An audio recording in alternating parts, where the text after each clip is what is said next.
Today, we're in the Mount Pleasant area doing some adventure dining, and that is where we pair an outdoor adventure with food and beverage. Let's go.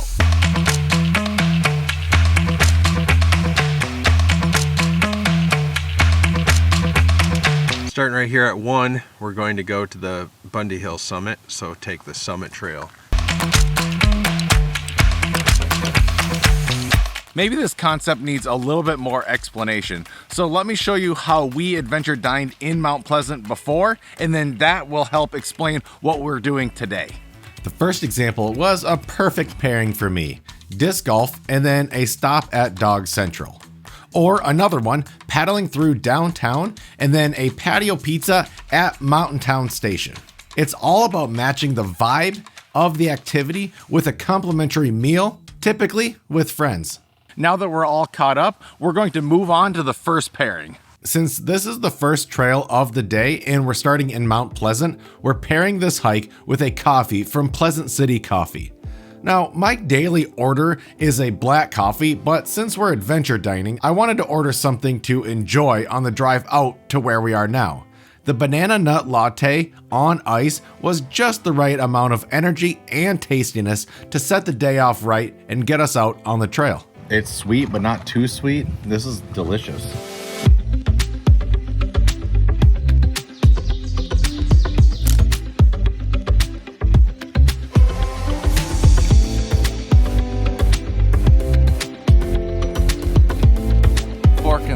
I kind of like this idea of this ridge trail. So Bundy Hill is part of the Chippewa Watershed Conservancy, and there is a map right down at the entrance that shows 3 other preserves right in this area. So we're going to hit up at least 3 of them that are all part of this same area. So there's this thing that I've been reading about called nature bathing, and it's where people who spend most of their time indoors, office jobs, that kind of thing, are spending more time getting outdoors and seeing and just being in nature for extended periods of time. I completely understand why that would be so beneficial, because when I'm out doing stuff like this, at the end of the day, I just feel better. And yeah, I have office days where I'm working on a computer all day, and once I do something like this, the rest of the week, it just feels better. It's like the volume of life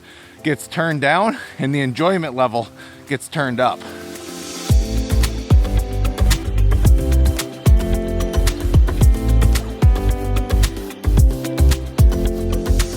If reading trail maps is new to you, even a simple one like this can get a little bit confusing. So I'm going to show you how you read this so that you don't get lost in a place like this. Each intersection has its own label and number. And then typically at these intersections, you're going to see another map like this. Whatever you see up here, the 3, well, that's where you are. And then these arrows right here point to where the next one is. So I can look and say, there's 3. That's where I'm at right now, and I want to walk to 2. So then I look down at 2, and the arrow says that I have to go that way. With trail markers like this, I use it less as a thing of like, oh no, I'm about to get lost, and more as I want to see everything. So every time I get to a trail marker, I take a different angle. That way I get to see the entire trail. So if we took the summit trail, continued, we'd end up here. I'm assuming that these surveying blocks right here are because this is the highest point of Isabella County.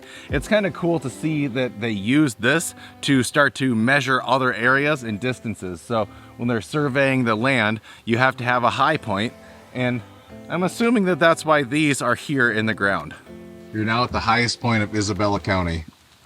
Feels pretty good.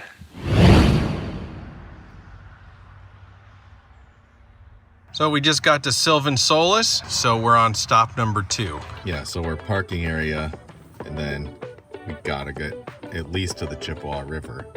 Anytime I can walk to a river, that's better for me.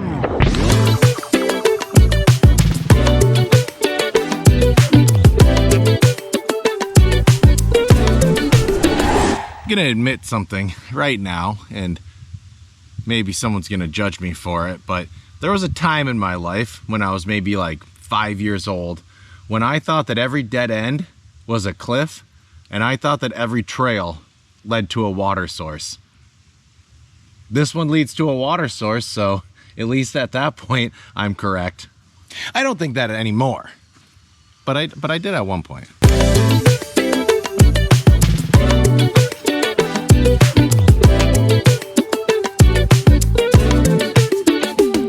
We did make it to the river, so now let's talk about the pairing. Our second pairing is all about trying new spots. Sylvan Solace is a new trail for us, and Woodshop Social is a new restaurant.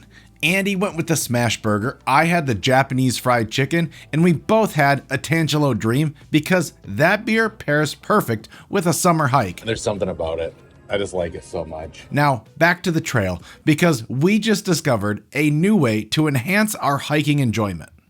Okay, so I just downloaded this app because we heard so many birds on this particular part of the trail, and this app is so cool.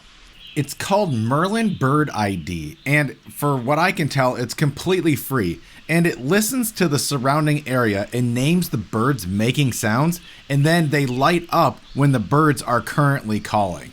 I have no affiliation with it. I just think it's really cool when you're out in a nature preserve like this, because it helps you kind of just be one step further involved in the actual hike where you can identify what you're hearing. In just that short amount of the walk that I started using the app, I was able to hear a red-eyed vireo, a scarlet tanger, a black-capped chickadee, and an eastern wood pewee.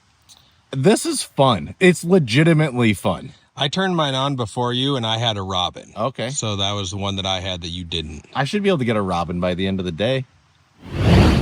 So let's do this one more time. We're pairing adventure with dining, and this is our last combination of the day. Hunter's Ale House paired with a hike at Audubon Woods. And as you can probably guess, yes, we are having a ton of fun identifying these bird sounds.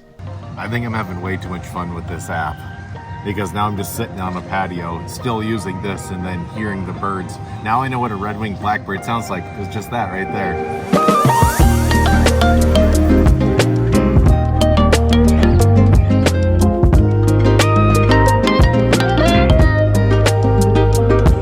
So we've been to Bundy Hill, we've been to Sylvan Solace, now we're at Audubon Woods. And is one of the most reliable places in Isabella County for Acadian flycatcher. Do you think that we can get any on our new app? I don't know if those are noisy birds. Oh yeah, that's a good point.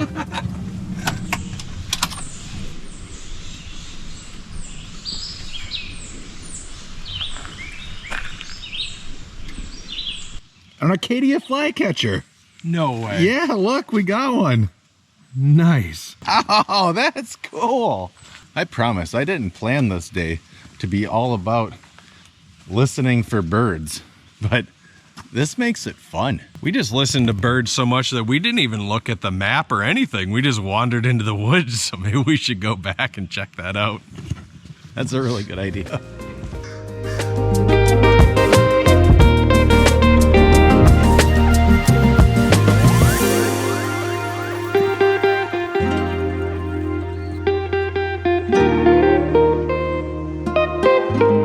What'd you get? Eastern wood pewee.